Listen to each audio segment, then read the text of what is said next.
কখনো কি আয়নার সামনে দাঁড়িয়ে নিজের দিকে তাকিয়ে মনে হয়েছে, এই আমিটা আসলে কে?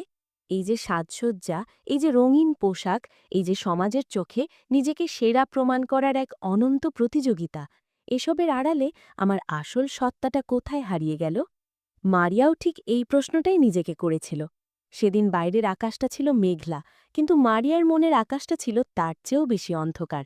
সে আধুনিক, শিক্ষিতা এবং তথাকথিত প্রগতিশীল সমাজের চোখে একজন সফল নারী, কিন্তু দিনের শেষে যখন সে তার বিলাসবহুল ফ্ল্যাটের দরজাটা বন্ধ করত, তখন এক অদ্ভুত একাকিত্ব তাকে গ্রাস করত।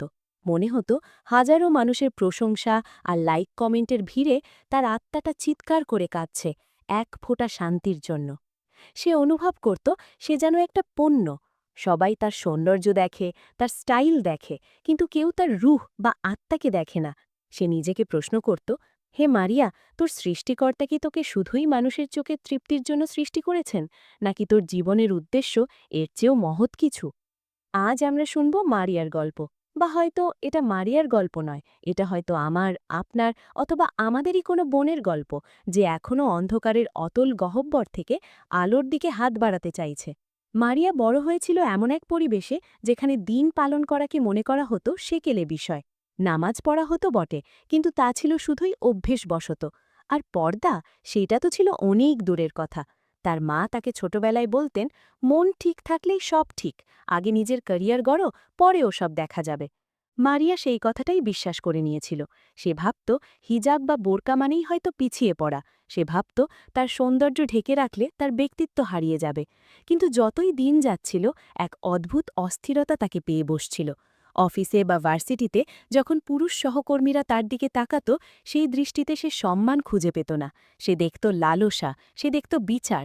তারা তার মেধার চেয়ে তার বাহ্যিক রূপ নিয়ে বেশি কথা বলত। মারিয়া মনে মনে ভাবত, আমি কি তবে শুধুই এক টুকরো মাংসপিণ্ড? আমার কি কোনো আধ্যাত্মিক মূল্য নেই? একদিন এক শুক্রবারের বিকেল, মারিয়া তার সোশ্যাল মিডিয়া স্ক্রল করছিল। হঠাৎ তার চোখে পড়ল একটি ভিডিও। সেখানে একজন নবমুসলিম বোন বলছিলেন, আমি যখন প্রথমবার হিজাব পরলাম, মনে হলো আমি যেন কোনো রানীর মুকুট পরলাম।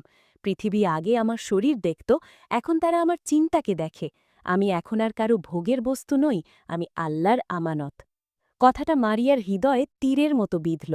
আল্লাহর আমানত! সে বিড়বিড় করে শব্দটা উচ্চারণ করল।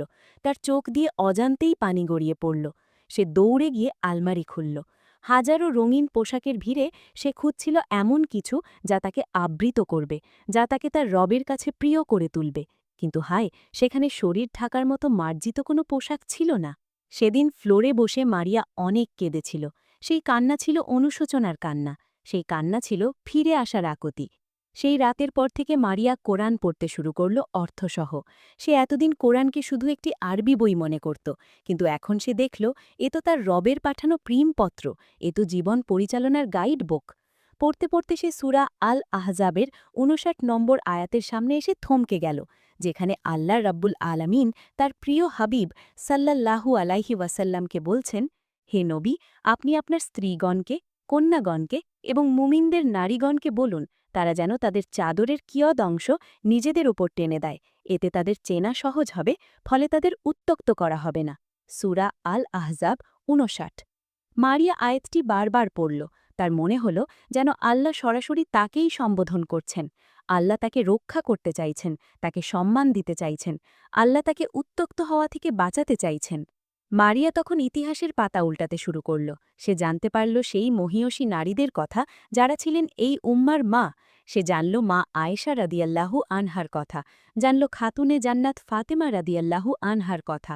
ফাতেমা রাদিয়াল্লাহু আনহা মৃত্যুর আগে ওসিয়ত করেছিলেন যেন তার জানাজার খাটিয়া এমনভাবে ঢেকে দেওয়া হয় যাতে পরপুরুষ তার দেহের অবয়বটুকুও বুঝতে না পারে।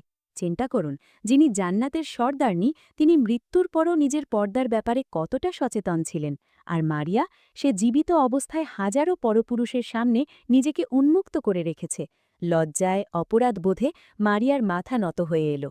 সে মনে মনে প্রতিজ্ঞা করল, আর নয়, অনেক হয়েছে, আমি আমার রবের দিকে ফিরে যাব, আমি পর্দার ছায়ায় আশ্রয় নেব।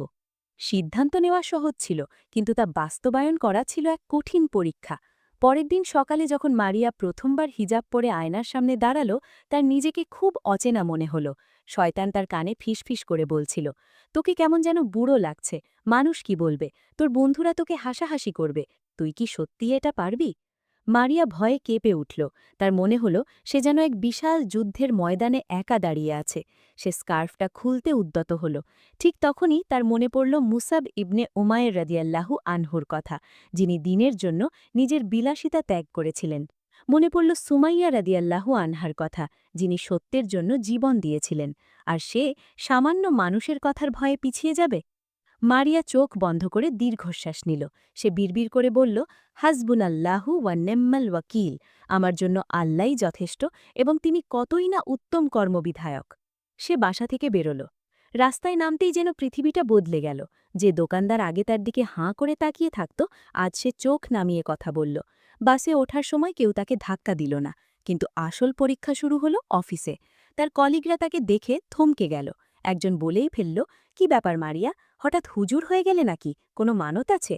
অন্যজন টিপ্পনি কেটে বলল, এই গরমে এসব পরে আছো, দম বন্ধ হয়ে আসবে তো। মারিয়ার খুব কান্না পাচ্ছিল।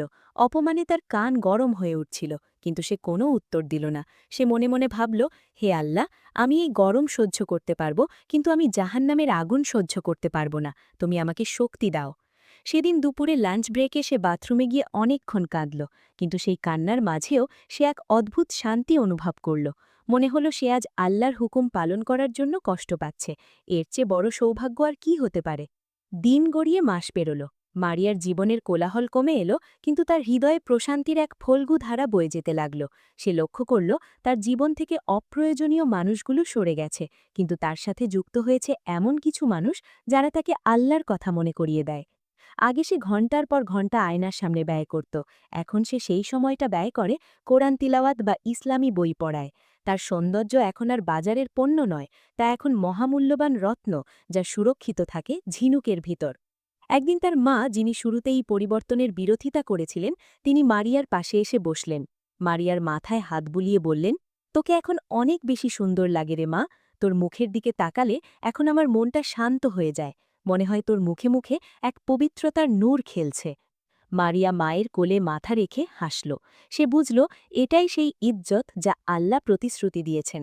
আল্লাহ তাআলা পবিত্র কোরআনে বলেন, নিশ্চয়ই যারা বলে আমাদের পালনকর্তা আল্লাহ, অতঃপর অবিচল থাকে, তাদের কাছে ফেরেশতা অবতীর্ণ হয় এবং বলে, তোমরা ভয় পেও না, চিন্তিত হইও না, এবং তোমাদেরকে যে জান্নাতের প্রতিশ্রুতি দেওয়া হয়েছিল তার সুসংবাদ গ্রহণ করো। মারিয়া এখন আর একা বোধ করে না। যখনই সে হিজাব পরে বাইরে বেরোয়, তার মনে হয় নবীজির সুন্নাতের এক অদৃশ্য চাদর তাকে জড়িয়ে রেখেছে। সে অনুভব করে সে সেই কাফেলার সদস্য, যে কাফেলার নেত্রী খাদিজা, আয়েশা আর ফাতেমা রাদিয়াল্লাহু আনহা। প্রিয় বোন আমার, আপনি হয়তো মারিয়ার এই গল্পের মাঝে নিজেকে খুঁজে পাচ্ছেন। হয়তো আপনিও ভাবছেন, আমিও তো ফিরতে চাই, কিন্তু সমাজ কি বলবে, পরিবার কি ভাববে, আমার ক্যারিয়ারের কি হবে? বিশ্বাস করুন, দুনিয়ার মানুষ আপনাকে যা দেবে তা ক্ষণস্থায়ী। আজ যে আপনাকে বাহাবা দিচ্ছে, কাল আপনার চামড়ায় ভাঁজ পড়লে সেই মুখ ফিরিয়ে নেবে। কিন্তু আপনার রব, তিনি আপনার যৌবন, আপনার বার্ধক্য, আপনার জীবন এবং মৃত্যু, সব অবস্থাতেই আপনাকে ভালোবাসবেন, যদি আপনি তার দিকে ফিরে আসেন। পর্দা কোনো বন্দিশালা নয়, পর্দা হল মুক্তি, পরপুরুষের লোলুপ দৃষ্টি থেকে মুক্তি, সমাজের দাসত্ব থেকে মুক্তি, নিজের নফসের ধোঁকা থেকে মুক্তি। আপনি আল্লাহর কাছে এতটাই দামি যে তিনি চান না কোনো গায়ের মাহারাম আপনার সৌন্দর্যের অংশীদার হোক। আপনি জান্নাতের হুরদের চেয়েও দামি যদি আপনি দুনিয়াতে আল্লাহর হুকুম মেনে চলেন। দেরি করবেন না বোন, শয়তান আপনাকে বলবে কাল থেকে শুরু কর, বয়স তো পড়ে আছে, কিন্তু আমরা কেউ জানি না আগামীকালের সূর্যটা আমরা দেখতে পাব কিনা। মৃত্যুর ফেরেশতা আসার আগে নিজেকে গুছিয়ে নিন। একবার ভাবুন তো, হাসরের ময়দানে যখন নবীজি সাল্লাল্লাহু আলাইহি ওয়াসাল্লাম তার উম্মতদের খুঁজবেন, তখন কি তিনি আপনাকে চিনতে পারবেন, নাকি বেপরদা হওয়ার কারণে আপনি তার শাফায়েত থেকে বঞ্চিত হবেন? সেই কঠিন দিনে ফাতেমা রাদিয়াল্লাহু আনহার সামনে দাঁড়াতে আপনার কি লজ্জা লাগবে না? আসুন, আজই প্রতিজ্ঞা করি, লোকলজ্জা নয়, আল্লাহর সন্তুষ্টিই হোক আমাদের জীবনের একমাত্র লক্ষ্য। মারিয়ার মতো আপনিও খুঁজে নিন আপনার হারিয়ে যাওয়া প্রশান্তি। পর্দায় ফিরে আসুন, সম্মানের আবাসে ফিরে আসুন। আল্লাহ আমাদের সকল বোনকে পর্দার বিধান মেনে চলার এবং দিনের পথে অটল থাকার তৌফিক দান করুন। আমিন।